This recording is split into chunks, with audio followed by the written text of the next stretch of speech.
ஒரு தடவை இந்த மாதிரி புளியோதரை மிக்ஸ் செஞ்சு ஸ்டோர் பண்ணி வச்சிட்டீங்கன்னா எப்பெல்லாம் தேவையோ அப்பெல்லாம் சூடான சாதத்துல போட்டு மிக்ஸ் பண்ணி சாப்பிட்டோம்னா அவ்வளோ டேஸ்டா இருக்கும். கோவில்ல கிடைக்கிற அதே ஸ்டைல்ல வீட்டில் எப்படி செய்யலாம்னு பார்த்துடலாம். இதுக்கு ஒரு 2 லெமன் சைஸ் புளியை அரை மணி நேரம் சுடுதண்ணில ஊற வச்சு கரைச்சி ஃபில்டர் பண்ணி எடுத்துக்கலாம். இப்போ ஒரு கடாயில 1 டேபிள் ஸ்பூன் கடலைப்பருப்பு, 1 டேபிள் ஸ்பூன் உளுந்தம்பருப்பு, 1/2 ஸ்பூன் பெப்பர், 1/2 ஸ்பூன் மல்லி, ஒரு 10 போல வெந்தயம், ஒரு 3 வரமிளகாய் சேர்த்துட்டு நல்லா ட்ரை ரோஸ்ட் பண்ணிக்கலாம். இப்போ அதே பேன்ல 1/2 ஸ்பூன் வெள்ளையில சேர்த்துட்டு அதையும் நல்லா ட்ரை ரோஸ்ட் பண்ணி எடுத்துட்டு நல்லா ஆற வச்சுட்டு எல்லாத்தையும் மிக்சியில கொரன்னு அரைச்சி எடுத்துக்கலாம்.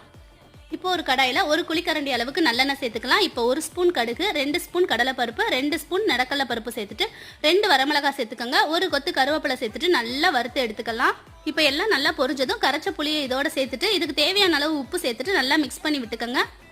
ஒரு 5 நிமிஷம் நல்லா கொதி வந்ததும் அரைச்ச பொடியில இருந்து 2 டேபிள் ஸ்பூன் சேர்த்துட்டு நல்லா திக்காகிற வரைக்கும் வெயிட் பண்ணிட்டு எண்ணெயெல்லாம் நல்லா பிரிஞ்சு வந்ததும் 1 ஸ்பூன் அளவுக்கு நாட்டு சக்கரை சேர்த்து இறக்குனா ஒரு சூப்பரான